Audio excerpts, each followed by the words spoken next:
talong, eggplant with minced beef ito. Kaso, ini-slice ko into cubes kasi galing siya ng freezer.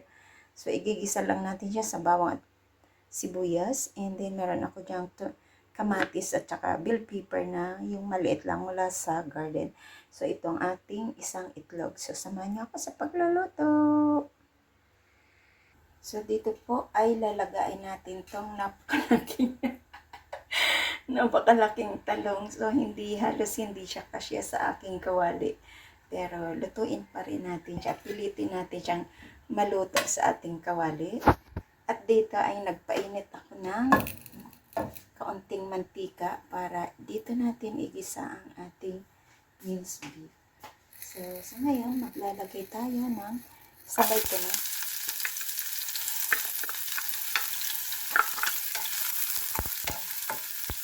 Our menu for today is about eggplant recipe. So,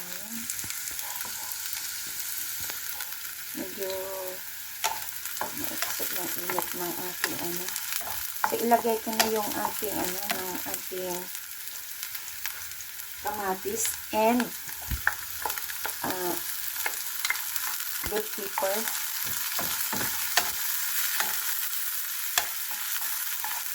Walang green.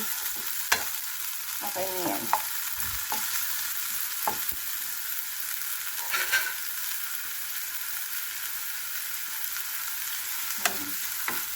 At dito ilalagay ko na itong ating giniling. Kunti lang din to. Kasi isang malaking talong lang yan. So, kasi yung isa, rinito ko na. Yan. Kaya, dalawa kasi yan eh. Minsan, kailangan kong ng gulay kaya rinito ko.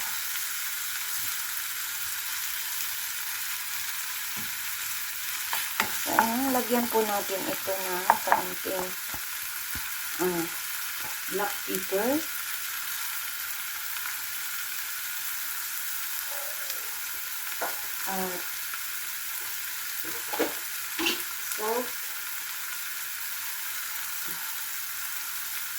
Salt to taste.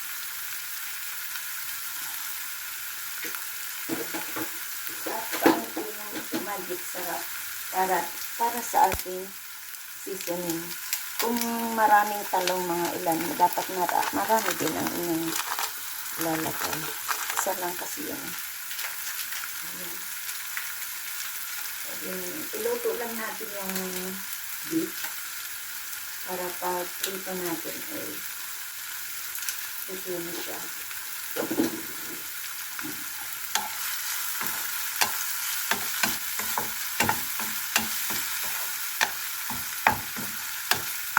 Kung kayo may mga carrots, pwede rin yung lagyan ng carrots, patatas, at iba pa, bell pepper ni green, and pangmaramihan na yun.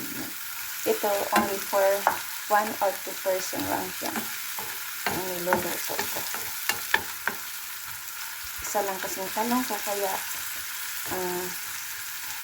konti lang din ang aking nilutong ground beef. Lutuin lang natin to. So, dito, maglalagay ako ng kaunting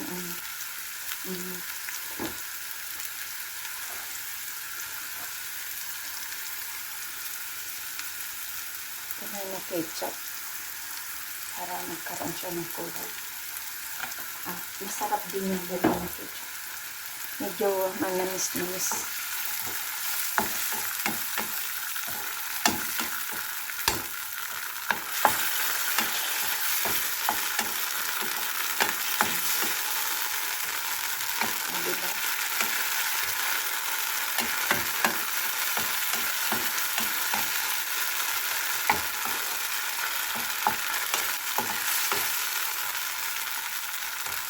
Hanggang tingnan na siya.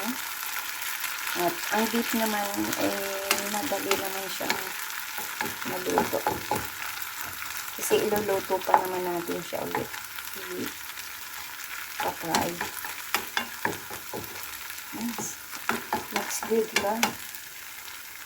Tsaka ang kulay niya ang ganda.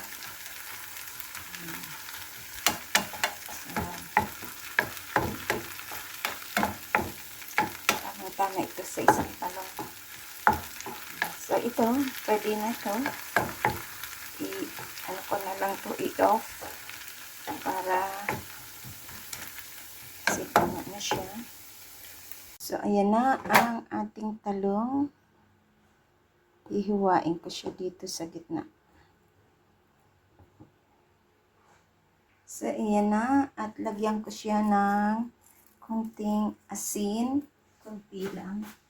Kasi ayaw ni Fred na maalat. At lagyan ko rin siya dito ng ayan, black pepper. Yung itlog andito na. Inano ko na siya. So, lagyan ko siya dito sa taas.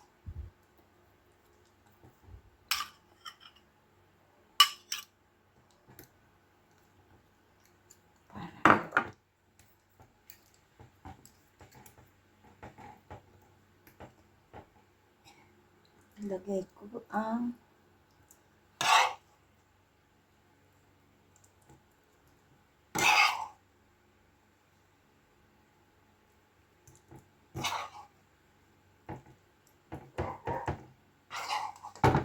tama lang siya na i-alaman talaga siya. Ayan.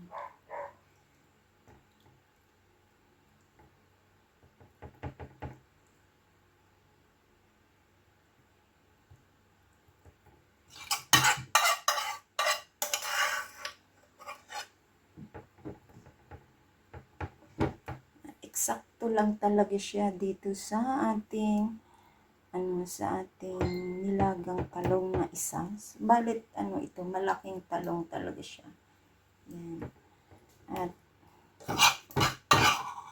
tanggalin na natin, sinutin natin. At lagyan ulit natin sa taas ng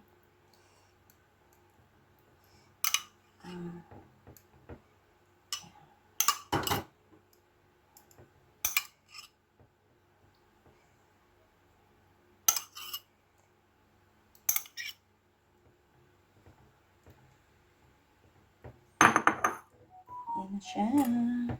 So, ready na natin sa ating pagprito. Yan. So, ayan. Magkainit tayo ng mantika at ilagay natin itong ating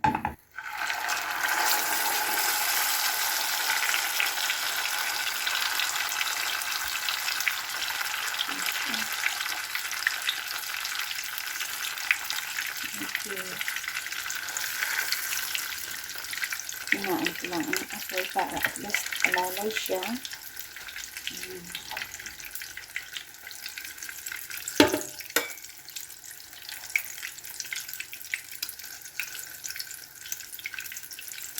Oops. Oops. Oops. Oops. Ayan.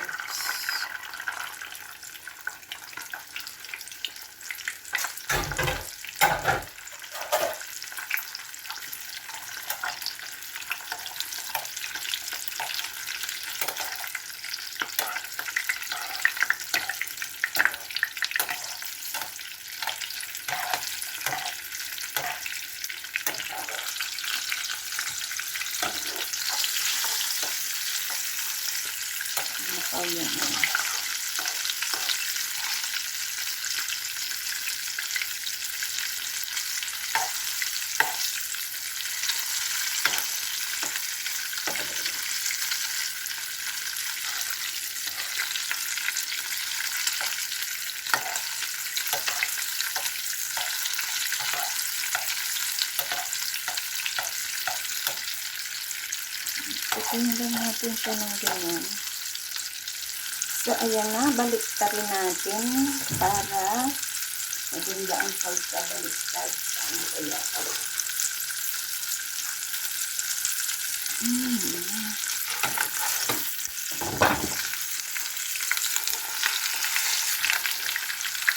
Baliktad din. So, ayan, dinaliktad ko. Maya-maya, anuhin natin pagbaliktad. Kunti lang namang prito yan. Tapos, pwede na natin baliktarin ulit. So, ayan na ang ating talong. Bakit hindi nawasak? So, ilagay ko na siya sa ating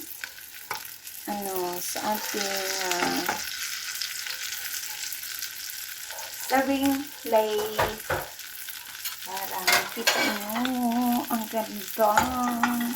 At ang sarap kasi beef siya. Ayan. Ayan, ilagay na natin. Ayan, madali lang yan. Ayan. Saka, ayan ang ating tortang talong with ground beef sa ating kusina. Ayan, nagalaw. So, ayan, lagyan po natin siya ng